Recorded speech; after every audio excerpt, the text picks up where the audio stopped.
Hello, everybody. I'm sure you couldn't wait till today to hear Pastor John. Pastor John, you started talking about leadership. What is it there that really impressed you or touched you with the way leadership is done here? I came to see leadership as a leader's ability to reproduce himself. To reproduce himself. Reproduce himself. Which is the key to multiplication of a work, a business, a church, or anything like that.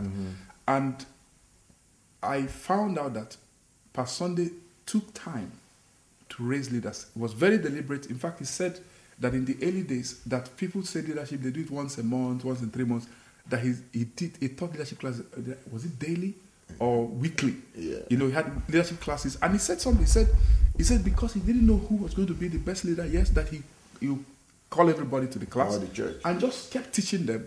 And the people, basically, the leaders themselves evolved over time. But what I liked is that he said he poured himself into them, that all that he knew, he poured into them. And he said at some point in the course of this work, when the church, the central church had been a number of thousands of people, he said that one day God spoke to him and said, you know, that you're not yet great in my sight until you have raised people that are able to do what you're doing. So he started the branching out of the church and gave members to some of the leaders, and they started churches. And he said that you're not really a great leader until people can go to those same churches and don't feel they're missing you because they're not in the central church. That if they are going to be running to you, you're not a great leader at all. So it gave me a new understanding and definition of leadership, that a leader, one of his most important assignments, apart from his devotion to God, apart from relationship with his family, is that he must be able to pay the price to multiply himself by spending quality time to pour into his people those things that God was pouring into him. And I saw this demonstrated in church. And the leaders were not throwing their weights around. You see, when I first visited, I walked into the church, I couldn't tell who was this or that.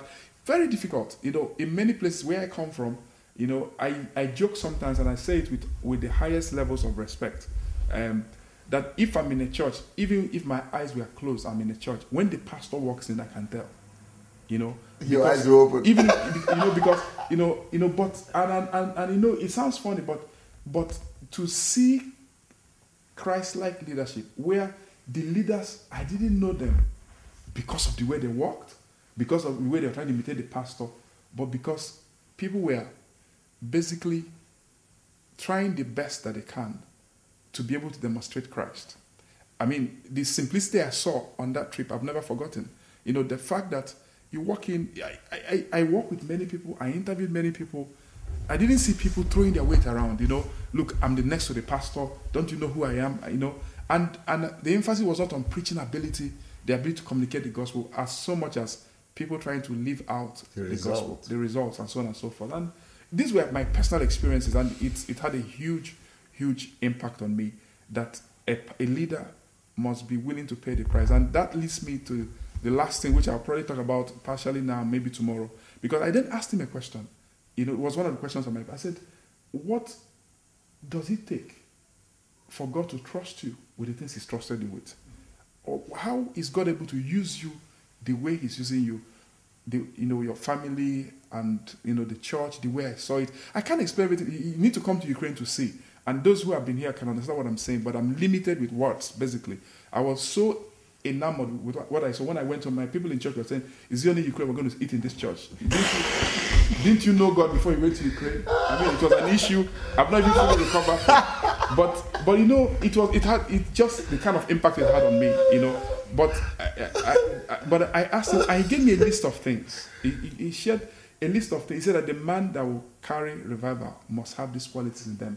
And I think I would like to probably, maybe tomorrow, mention some of those things. And if he gives me time now, mention one or two. Yeah, mention one or two now. Yeah. It's not, the way I'll mention it is not exactly the way it was given to, but the first thing he said, he has to be a dead man. And that part, I'll talk about a little bit, a dead man.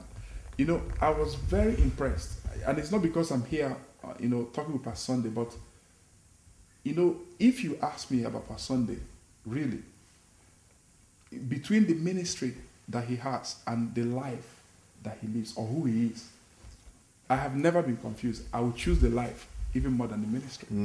Because the quality of his personal life, to work with a man for days, we visit all the time, You know, I'm a pastor, and I know what it means to work with people. You could be irritable, you're tired, you have to learn to be the same. But to work with a man that we have, sometimes the house is full of people, we make mistakes, sometimes we may even have issues with his personal staff. You know, he is supposed to be the one having issues with us. We are visitors. But you know, to have a man like that, I have to say, how did you become like this? And to know that he's Nigerian originally. The temper of Nigerians, their passion for life, and to become like that, for me, is the work of a lifetime. So he said, a dead man. And I've seen that demonstrated. And I've worked with him in many situations. I remember the first time I met him in 2004 in a service. I was just there. I'd never met him in person. I was just in the service. And he laughed and said, I can't remember the last time I was angry. In the last 5 years, I'll not be angry. I said, in the last 5 years? How did that come? And then one day he explained that he took 1 Corinthians chapter 13, and for 3 months, he was meditating on it. He said, in business, what do you call it in business? It's more like where you picture things. I've forgotten the word. Yes. But he said visualization. Visualization. He said he looked at so many pictures and, what you might call circumstances, and said, what is it that will make him irritable, angry? And he just kept praying through that, walking through that. And I'm sure that he's work in progress, but the level of work that God has done and the quality of his lifestyle is something that I can't forget. Because for me, I'm not so sure. Let me put it the other way.